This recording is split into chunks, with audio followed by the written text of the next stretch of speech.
So I wasn't going to preach a going away sermon, but I've been having trouble sleeping lately, pretty much ever since we decided to move. And not just over that, but my mind gets racing with all the things that are going on and happening and not sure what's happening. And one of the nights that I couldn't sleep and my mind started thinking about things, I thought about a going away sermon. And I was reminded one time in the past, I wasn't going to preach a special sermon after 9/11 either, and I was glad God changed my mind on that one, and we had a special service. Don't know that this is on par with that, but I think it's a good idea. And so when I thought about that, you know, I tried to think what's some passage that would fit. And at first I thought about Moses leaving the people, and I thought, well, that's an ending, and you know, that's good, but how about a beginning of something new and focusing on that? And the good news is you only basically have to turn one page in the Bible from the end of Deuteronomy to the beginning of Joshua, and you can go from the end to the beginning. And so we're looking at Joshua chapter 1. And here's something I have to tell you. Every preacher has a sermon on Joshua chapter 1. It's like required. And if it's not required, you're going to get there anyway, partly because it's just so obvious. And most of the sermons on Joshua 1, I know I've got at least one or two from the past, most of them focus on this phrase that even if you didn't know it was from there, you're probably familiar with, be strong and courageous. You know, most preachers have a sermon on that. Well, here's the thing as I thought about that. The problem with that focus from Joshua 1 is the problem with the focus of many sermons today, and that's that the focus is on the what to do, not the how. How do I be strong and courageous? Okay, that's what I need to do. How do I do it? And so often, again, that's today. It's do this, 7 steps to whatever, but how do I do them? And so as I thought about this, to whatever degree, and I'd say to various degrees, we're all undergoing a change. A big change, maybe in some ways a difficult change, some uncertainty, some potential for being fearful and dismayed, as it's going to say in the text. And so, yeah, I know I need to be strong and courageous, and I know you need to be that, but how do we do it? And so this passage, when we look at it, tells us how. And so the main idea, what we're going to see from Joshua, is our faith in God's presence is foundational. That's the how we're strong and courageous, and that's what really comes out. And again, very often it doesn't get noticed. The focus, the title of sermons from Joshua 1 are almost always be strong and courageous. But then as I thought about it, of course this applies to what's specifically going on, you know, with Transforming Life Christian Church. But I don't want to limit it to just that. I want this lesson that we see here to impact our whole lives. And one thing I thought about, you know, this ties into what we've been seeing in Ephesians, this question, am I living a God is always present with me life? You know, God is present with us. That's what Joshua's going to tell us. Well, am I living every moment of every day like God is present with me?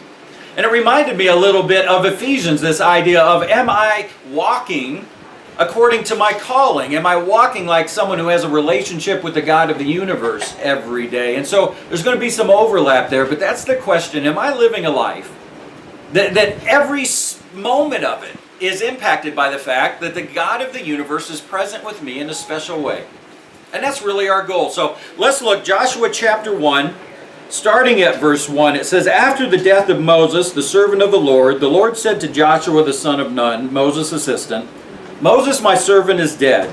Now therefore arise, go over this Jordan, you and all the people, into the land that I am giving to them, to the people of Israel.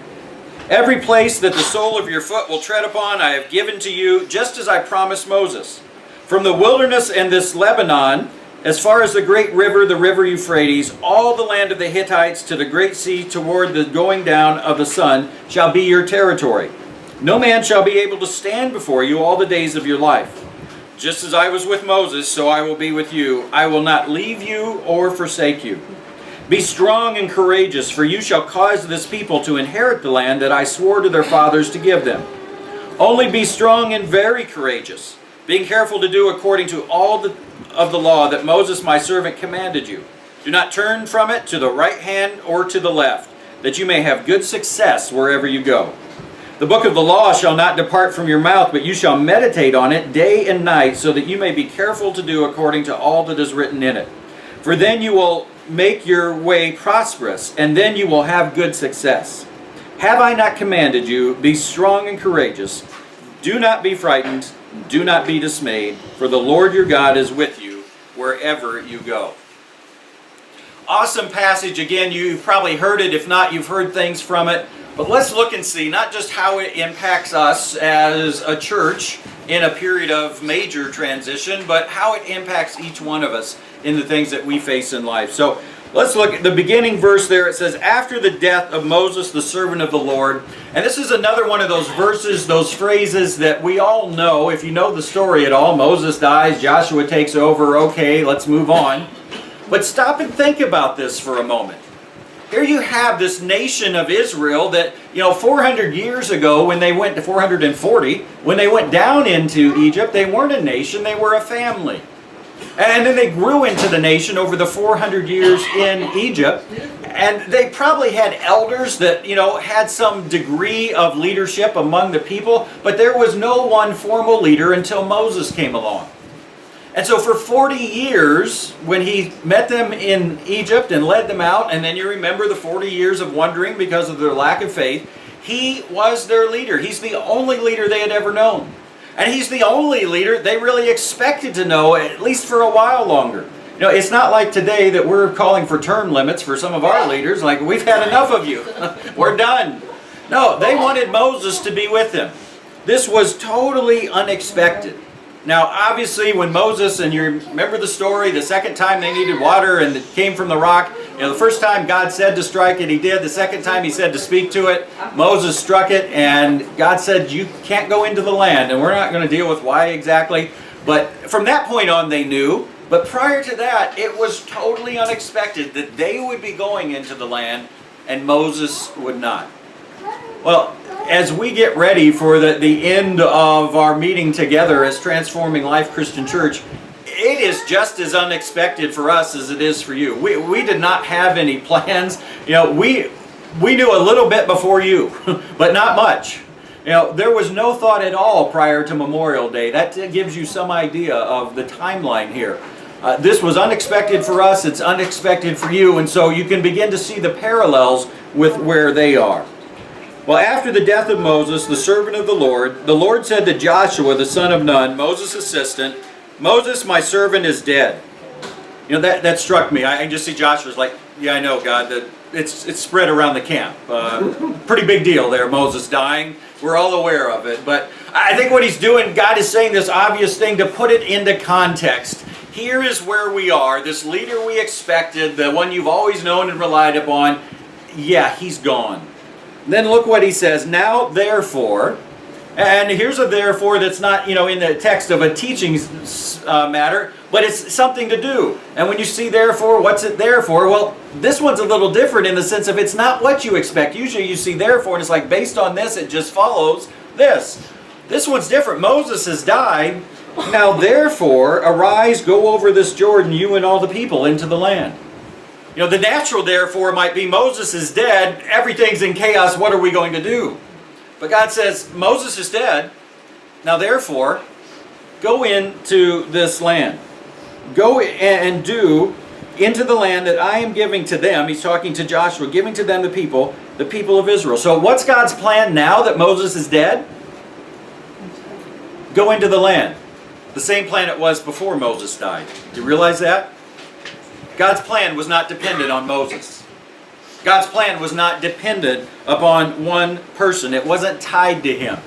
Again, my absence is that's going to happen, hopefully, starting Monday when we get out of here. It was unexpected. It was a surprise for you and for me, but it's not a surprise for God. Moses not being with the people was a surprise to him. He expected to go into the land with them. The people expected it. They didn't know what was coming. God knew the whole time. And God's saying, my plan hasn't changed. I want you to arise and go into the land I'm going to give you. It's like, wait, that was the same plan. Yeah. It hasn't changed. Matter of fact, it's not just tied to, not tied to Moses. It wasn't tied to all the people for 400 years. God had told Abraham, you're going to get this land. He told Isaac and Jacob and all the people, this land will be yours. You know, now the one thing that's different with Moses, realize this, God didn't cause Moses to do what he did. God didn't cause Moses to sin and keep him out. But the thing that is true is God knew it was coming. The plan doesn't change. And so you and I, again, we're surprised. God's not. And that gives me some sense of comfort. I hope it does you. You know, again, if God was ever caught off guard, then I'd be worried. You know, and I'd really be scared. But he never is. His plan's not tied to a person or this or that. God knows what's coming. Well, then he goes on and he gives two promises, or maybe it's one, two parts, however you want to look at it. But verse 3, God continues. He says, every place that the sole of your foot will tread upon, I will give to you, just as I promised to Moses. From the wilderness in this Lebanon, as far as the great river, the river Euphrates, all the land of the Hittites to the great sea, toward the going down of the sun, shall be your territory. You're going to get all this land, just as I promised you. No man, verse 5, shall be able to stand before you all the days of your life. You remember, this land is occupied by people. And so God's saying, as you go in, there are going to be battles, but no one will be able to stand against you. You are going to get this land. Whatever it takes, it will take some battles, but you'll be able to win and prevail. Well, Deuteronomy, and it's on your handout there, Deuteronomy 11, 24 and 25 says this. Every place on which the sole of your foot treads shall be yours. Your territory shall be from the wilderness to the Lebanon, and from the river Euphrates, to the western sea. No one shall be able to stand against you. The Lord your God will lay the fear of you and the dread of you on all the land, and you shall tread as he promised you. Does that passage in Deuteronomy sound familiar? Yeah, it's basically the same thing. And what's that saying? It's the same promise. God had promised them, you're going to inherit the land. That promise wasn't tied to Moses. Now that Moses is gone, God says the same thing, virtually word for word. You're still going to inherit the land. Moses is gone. Again, the way it starts, Moses is dead. It doesn't matter. My plan's the same. My promise is the same for you. Matter of fact, he makes the point. Every place the sole of your foot will tread upon, I have given to you, just as I promised to Moses. But Moses isn't here. And so that doesn't matter. My promise isn't tied to him. You as a nation, you're still going to inherit this land. Still, no one's going to be able to stand before you. Now, as we look at this, the promises that God has for us is not the same that he had for Israel. God's not saying you're going to get some land or this or that. But I will say this, the promise that God has for you, for me, for each one of us, it's the same promise he had before Memorial Day when this idea started coming to us. It's the same promise he had before we knew we were leaving, before you knew we were leaving. Nothing has changed. Whatever God has promised you, we're going to talk a little bit about what that is, it hasn't changed. Oh, everything is different now. No, it's not. The promise isn't tied to a person. It wasn't tied to Moses. It's not tied to me. God's promise for you is the same. His plan's the same. His promise the same. It says, just as I was with Moses, you continue there, so I will be with you. I will not leave you or forsake you. Well, we've seen God's plan. We've seen his promise. And to be a preacher, you got to have three alliterative points. Now we see God's presence. It says, I was with Moses. Just the same way I was with him, I'm going to be with you now. That hasn't changed either. That wasn't tied to Moses. Now, maybe you're thinking, and I hope you are, hey, Steve, you always tell us about the context. I mean, here it says, God, I'm going to be with you, but he was talking to Israel. We can't just lift things out of the Bible, or else we all would have a great nation coming, right? We just take that verse, I'm going to make you a great nation. Like, wow, can't wait till the Vincentites come upon the land. You know, the Parliamentarians, however that would be. You can't just rip a verse out of context. So yeah, God has not promised us what he promised them, but what did God promise us when it comes to his presence? Matthew 28, 19 through 20. Jesus' last words to his followers, go therefore and make disciples of all nations, baptizing them in the name of the Father and the Son and the Holy Spirit, teaching them to observe all I have commanded you, and behold, I am with you always to the end of the age. That is to us. We weren't there that day, but Jesus was speaking to every person, as far as we know, the people who believed him, about 300 people. And he says to the end of the age. So it's not just for those people there. It wasn't even just for the apostles. At times he says things to them. But he was speaking to the apostles and all the other 300 followers. And he says to the end of the age. So that promise is for us. We have the promise of God's presence. I'm not going to be present with you from this point forward. Lisa will be for one more week. You show up. I'm not going to be present with you. You're not going to be present with us unless you come visit. And we do have a nice guest room, assuming we get a house. Otherwise, Lisa's sister has plenty of room. Come and join us. We're not going to be present with each other, but God is going to be present with each one of us if we are a Christian. If we're a believer and have personally accepted Him, Jesus gives us that promise. I am with you always. Again, through His Holy Spirit, which the Holy Spirit, again, is a separate person of the Trinity, but the whole point is to have the presence of God with us. Just as much, and in some ways more and better, than when they had Jesus the Son with them physically. That promise of Jesus' presence, God's presence, hasn't changed.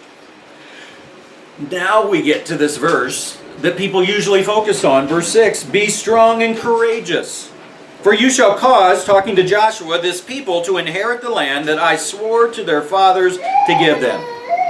Be strong and courageous. And he's saying this to Joshua, which means there's going to be a need for it. You're the leader now, Joshua. If Moses didn't tell you before, and I'm sure he did, or you saw it, you know it's not always easy to lead this people. Be strong and courageous, you, because you are going to need it. There are going to be things that come up, but you can do it. This instruction means, one, there's a need for it, but two, it's possible. You can be strong and courageous. And then look what he says. For you shall cause the people to inherit the land I swore to their fathers to give them. Again, it's tied to these promises. I swore to your fathers, that's not even just Moses. That's Abraham, Isaac, Jacob, all those people. I promise them I'm going to be faithful to them. And you think about it, God giving a promise, and at this point it would have been over 400 years before. Think about 400 years. Again, our country's not even 400 years old. That's a long time. God made a promise, and now it's coming about. What's that tell you about God? Get this right. That He keeps His word. He keeps His word, exactly. And He's able to keep His word. There's times that I promise something and I want to, but I'm not able to. But God keeps His word because God is in... Thank you. God's in control. And what was He doing with that control? He loves them. Showing that He loved them. He was working for their benefit. It's everywhere.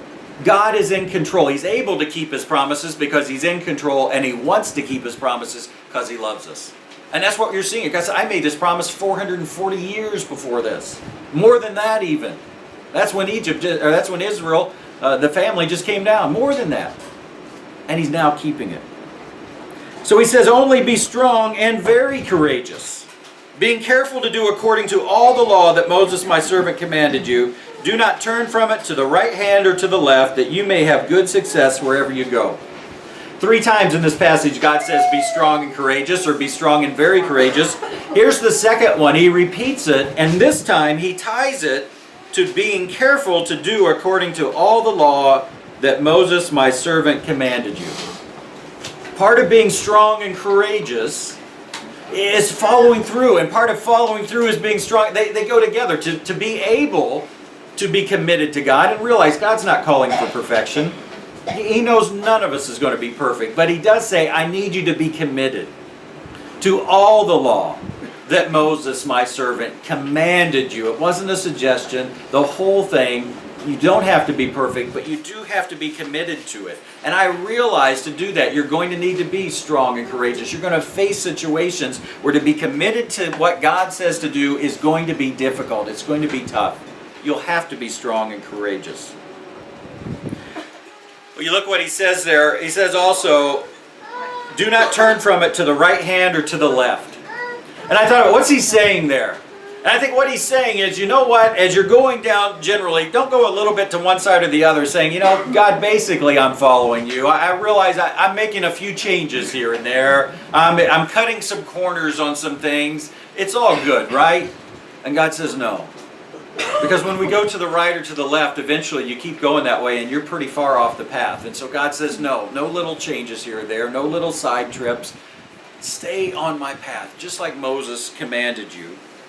Do not turn from it from the right hand to the left, that you may have good success wherever you go. Well, wait a minute. You're going to have, what was success for them?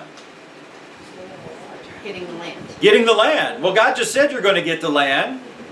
But here he says there is a condition for that.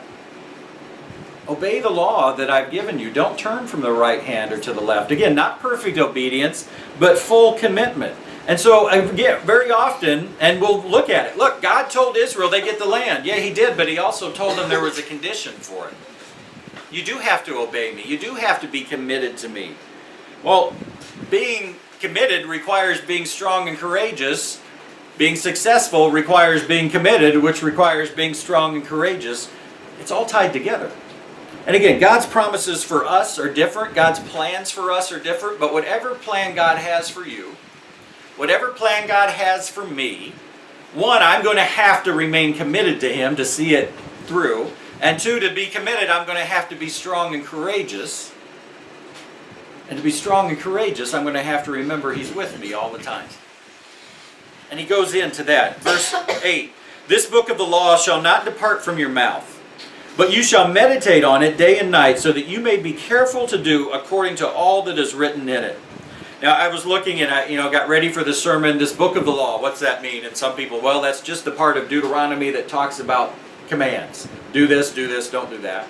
Others like, no, it's the whole book of Deuteronomy. And then I can't help but thinking by this point, Moses has already written Genesis, Exodus, Leviticus, Numbers, and Deuteronomy. So whatever it means, if it's just the do this, don't do that, they know the whole story. They've known God's story of what He's done from creation up to this point. And He's saying, don't forget about that. Do not let this book of the law depart from your mouth, but you shall meditate on it day and night. In other words, talk about God, what He wants you to do and what He's done. Think about God. It reminded me of Ephesians last week. You remember what we saw? God said, address one another. Yeah. Address one another with psalms, hymns, and spiritual songs. I still don't think that means we're supposed to sing to each other, and I'm still relieved, or some of you are probably relieved that that. And he says also, have this song to the Lord in your heart. And so what it means is, when you get a song stuck in your head, you're just always thinking about it. And to address each other with psalms, hymns, and spiritual songs. It's not just verses about God, but all those things are like reflecting on God and who He is and what He's done. And it means when I talk to you, and it's appropriate, work in, here's what God's done in my life. And you tell me, well, wow, God's been doing this in my life. We need that. If we have any hope of, again, being strong and courageous so we can remain committed, we've got to be reminded of what God not only says to do, but what He's done. What He's done in your life, in my life. I need to think about it all the time. I need to talk about it all the time. It doesn't mean every single thing I say, but that has to be a regular part of my life. I'm just constantly thinking about it and talking about it to people when it's appropriate. Here's God and what He's done. Otherwise, it's so easy to forget. And it's so easy to go to the right or left. And so easy to not be strong and courageous. But God says, only be strong and very courageous, being careful to do according to all the law that Moses my servant commanded you. And so there you see that connection too. In order to be careful to do everything the law says, I've got to focus on the law. How can I do it if I don't know it? So he says, don't let it drift too far from you.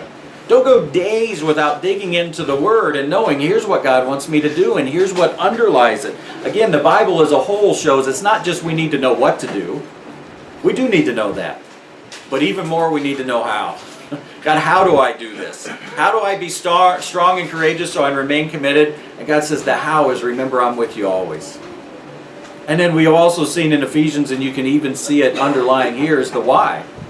Okay, I know what to do. I know why to do it. Or excuse me, how to do it. Why?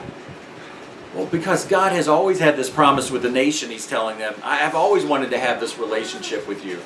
And for us, it's the same thing. Ever since God created us, He created to have a relationship. And when we screwed it up, what did He do right away? He said, I'm going to fix the problem. And Jesus came, why? So we could restore our relationship. And there's the why. I'm going to do the things God says to do. I'm going to be able to do them because He's with me. And I want to do them. The why? Because He's done so much for me. My whole life, my whole purpose is about having a relationship with Him. And part of that relationship is me living out my commitment with Him. Do you see how it all ties together? God is present with me all the time. That's how I live the life that I need to live. And the reason I do it, the why I want to do it, is because everything God has done has been to have this relationship. Everything God has done, and life is so much better when that's my focus. All right, let's look at this here. God says one more thing. For then you will make your way prosperous, and then you will have good success. So again, you see this condition. When you obey me, then you'll have the success. You know, one thing I thought about, you know the story of Joshua. They go in and they conquer Jericho with no problem. But then what happens when they go against Ai? Remember that little town? I get Joshua and Jericho. Jericho's a pretty big town. They had no trouble there. They go against little Ai and they get defeated. But what was the reason? Yeah, that one person, Achan, it's not just he wasn't perfect, he wasn't committed. He totally disregarded God's command not to take stuff from Jericho. And so God does say, you see that principle lived out. If you follow me, if you're committed to me, you'll have success. And one thing I thought about, because here's the second time success has come up, and it's a little bit like the word blessing today. Like God's going to bless me, and absolutely He is. But we don't get to define blessing, do we? Just the same way we don't get to define success. You know, if I told you yesterday I had nothing to do, which right then you'd know this is an illustration and not the truth. So I decided I'm going to, last chance here in town, I'm going to do my favorite sport. And I scored a 36. Is that good or bad? If it's golf, it's really good. If it's bowling, not so good. Same score means different things. Well, same thing, success. There's that word. God is going to give you and I success. Doesn't mean the same thing to me now and you now, definitely as it meant to Israel then. Theirs was this land promise. It's different for us. Sometimes success for Christians, Paul was successful. He was put to death for his success. It means different things, but God's success will come. What God wants to do in you and through you will happen when we remain committed to it. Not perfect, but committed there. Have I not commanded you, verse 9, God sums it up, wraps it up. Be strong and courageous. Do not be frightened and do not be dismayed. Why did He say that? Because there's probably going to be frightened and dismayed. There's going to be situations where their initial gut natural reaction is going to be frightened and dismayed. Or God wouldn't have mentioned it. He didn't say, don't fly too high. Well, they can't fly, so He wasn't worried about that. But you're like, I know you can get frightened and dismayed. I need to bring that up. I need to mention it. For the Lord your God is with you wherever you go. Have I not commanded you? You notice, be strong and courageous. It's not just like a little word of encouragement. Like, come on, you can do it. I've commanded you to be strong and courageous. So that means God knows this is important. It's not just a little side thing. No, I'm commanding you do it. It means you can do it. It also means it's important. Because you are going to have chances to be frightened and chances to be dismayed, situations like that. But you don't have to be. And why? What's the last thing He says? For the Lord your God is with you wherever you go. That's the how. Again, be strong and courageous, yeah. Don't be frightened. You're going to be tempted to that. That's the what. The how is because I will be with you wherever you go. Now, that was true, period, but think about it. If you had one guy over here in this tent, and God has said, I'm going to be with you wherever you go, and he really believes it, what's he going to be like? Strong and courageous and at peace. And yet, same thing, God's there, but this person doesn't believe it. What's he going to be like? Probably frightened and dismayed, right? So, it's true, we've got to believe it and act on it. God is with us wherever we go. Whatever's coming up, God is with us. For you, for me, that's important to remember. Because it can be true, but if I don't live it out, it doesn't really help me. Well, look at this. Again, go back and just sort of summarize what we've seen. God's plan, first of all, wasn't tied to Moses. It's not tied to a person.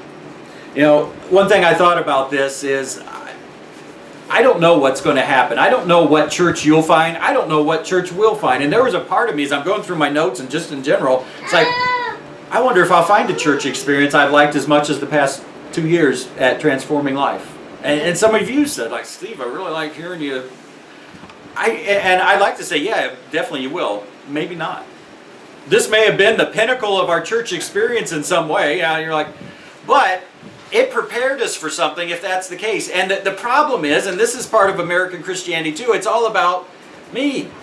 Well, maybe God has something that's better for the kingdom, and I needed you all to be here, he's saying, me, you, everyone, for 2 years to get ready for what's coming next. And in some ways it may not be as enjoyable, but I need it to happen for my kingdom. And I don't know, I'm not saying for sure. Hopefully you'll find something. You say, who is that Steve guy? You know, whatever, that'd be great. But we don't have the promise, and it's just so natural. Again, when God opens or closes a door, he opens a window, and I believe that, but sometimes we forget a window's not as nice as a door. I don't know what's coming next. I don't know what it's going to be like compared to what we've had, for you or for us. It's not like Lisa and I, boy, can't wait to get to Indiana. We just know we're not sure what we're going to find. But I do know there's some things that are going to come out of this time for me that can help the kingdom in general. And I look at it and say, okay, God, if that's all it is, you deserve that. Your kingdom come, your will be done. Not give me what I want first. And so we got to keep that in mind. Whatever it is, God's plan has not changed.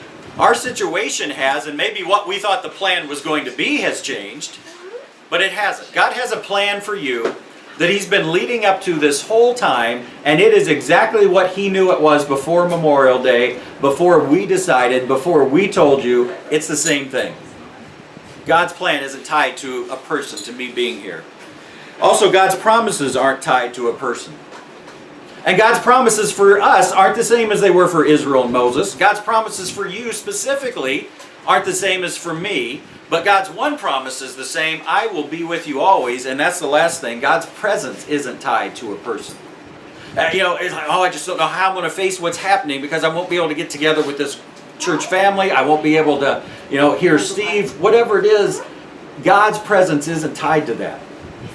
God is going to be with us in a powerful way no matter what, because he knows I've got a plan for you, and you don't stand a chance if I'm not with you. And you don't stand a chance if you don't know I'm with you and trust I'm with you. So trust me, I'm going to be with you. That hasn't changed at all. Our faith in God's presence is foundational. God is still in control. God still loves us. That's not going to change because I'm going to be in Indiana and you're going to be here. And so the question that we need to ask that I brought up before, I want to live a life that's a constant, God is present with me life. I don't know what's going to happen today, tomorrow. But I want to live a life that there's just something different because the God of the universe is present with me in a special way. Isn't that what you want? Isn't that what, I hope that's been the outcome of however long you've been with us over these 2 years. I want to live a life that is impacted every minute by the presence of God. That's really been one of the themes. As we've seen it in Matthew, we've seen it in James, definitely Ephesians. Here we are in one sermon in Joshua.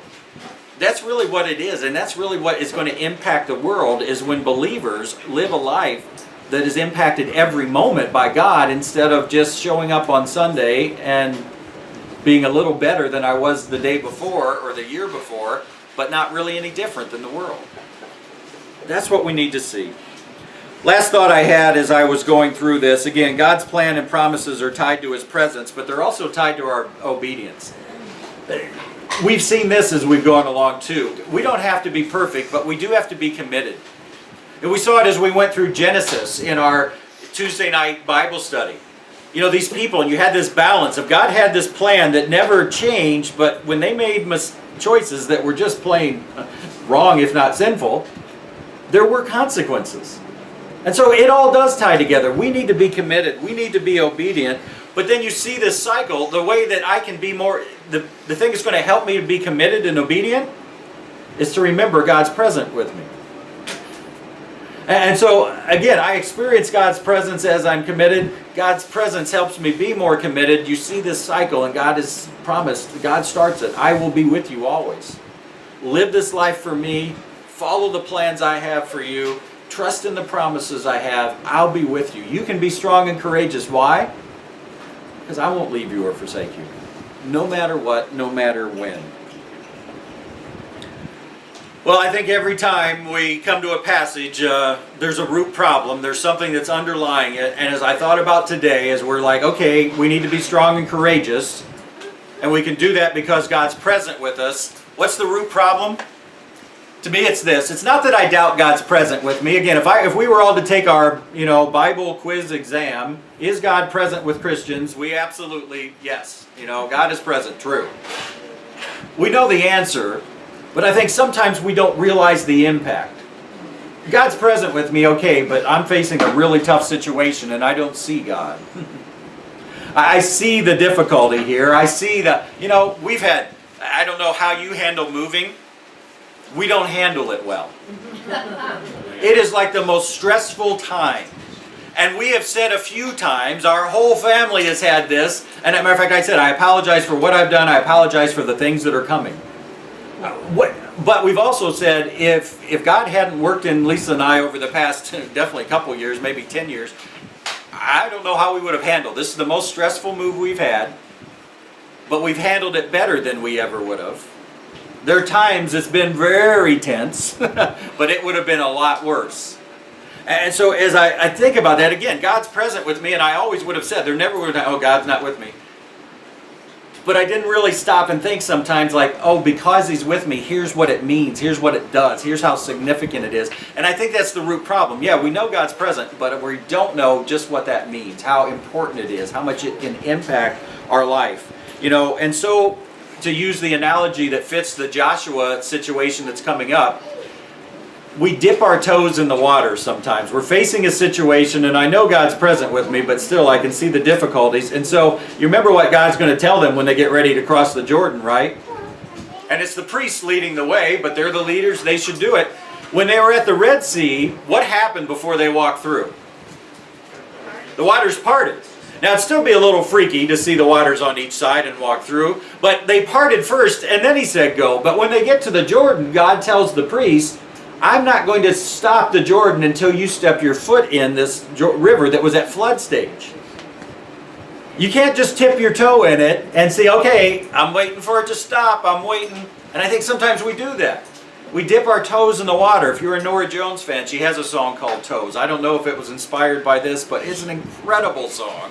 One, she's an incredible singer, but two, it's an incredible song about my toes just touched the water. I've never been willing to just get in. And I think sometimes we're like that. We dip our toes in. It's like, okay, God, let me see what you're going to do. Let me see.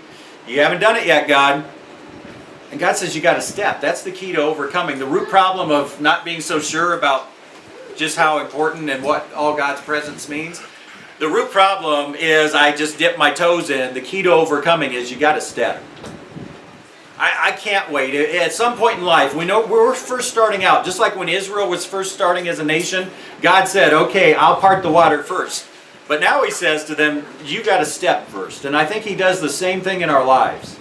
When we're starting out as Christians and we're immature, God says, I'll part the water for you, you walk through. And then later on in life, God says, you got to step and then I'll part the water. I'm not going to show you first. And if we just dip our toes, it won't work. We've got to take that step, and that's how we experience it. And so we're worried about seeing God acting, but if we only dip our toes, we'll never see God act. You got to commit, all out. To throw in another faith illustration, the Indiana Jones, he doesn't just dip his toe around to see if it's there. I suppose in that situation he could have. But I think it was a little lower, wasn't it? They made it. They tried to get it, like, you got to step out, or it ain't going to work. The same for us. Whatever God calls you to do, whatever His plan is for you, you got to step out before you see Him act at some point as you mature in your life. And you might think, well, God, I'd really like to do that, and there's a part of me that believes you will support me when I stand, but there's a part of me that doesn't believe. I believe, help my unbelief. And what I've always told people, and what I continue to say, is you're right, you may have 70% belief and 30% unbelief, but there comes a point of decision, and you've got to act out of either your belief or your unbelief. And it doesn't matter what the percentages are. If you act out of your belief and your faith, you're going to see God work. If you act out of your unbelief, you won't see him work. It doesn't matter. At some point, you just got to act. And Lord God, I'm not 100%. God says, you don't have to be. Just act. Just trust me, and I'll show you. Because that's what the trust is. It's not, I believe, help my unbelief. And God says, yeah, but do you trust? Do you take the step or not? That's what it comes down to. And so as you think about this, what do I need to do now? I want you to think of our specific change and maybe something that's coming to mind. I want you to think of any other situation that maybe is overshadowing this for you. What's the potential fear and dismay that you're facing today? Again, whether it's because this is, the end, the winding down of transforming life, or whether it's because you've got a job situation or a family situation or a finance situation, what is it today that is tempting you to be fearful? Tempting you to be dismayed, and that word just means confused, like, God, I have no idea what to do. And then think about, what step of faith do I need to take? What has God shown me? And maybe He hasn't shown you yet, and He will. And I go back to the growth triangle, His Word, and looking at situations of what He's done and talking with other believers. God will show you what you need to do. When Lisa got back from Indiana, I can't tell you how many times we went back and forth. And we'd say, what do you think? You think we're going? You think we're staying? I'm like, I'm about 51% going, 49% staying, and then I come back. And the day we decided, I went up and had lunch with Mark. On the way up, it's like, we are going to Indiana. And then he brought up some things, and I thought about them, and like on the way back, we are staying in Arizona. I tried. Yeah, Mark did. He made a valiant effort. And Lisa and I that day sat down, and, as I told you, we said, all right, what do we know? Always start with what's clear, and then we work from there. But I don't know. God will make clear whatever it is. Somehow the fear and dismay is always clear, isn't it? That one comes up real quick. I'm faced with this situation. Oh, here's what to be afraid of. Here's what to be confused about. That part's pretty quick. But whether God has shown you or not what the step of faith is yet, He will. You got to commit to take it. And you may have to ask someone, like, I don't know if I can. Can you help me? Can you help me keep on track? Can you help me be encouraged? And so today you'll notice we didn't have a prayer time before or after communion. So what I want us to do now, we're going to have a time of prayer. As always, you can pray silently to yourself. You can pray out loud.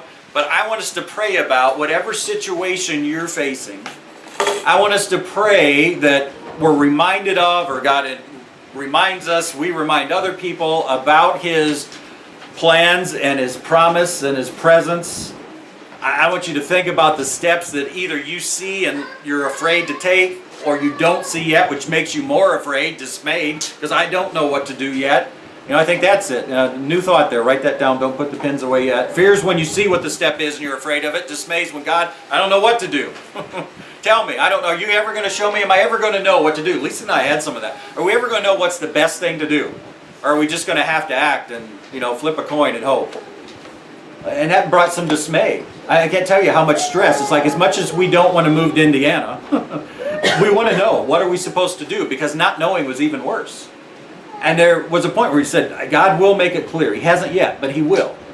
And so the temptation to dismay, again, God is with us. He's always made it clear He will.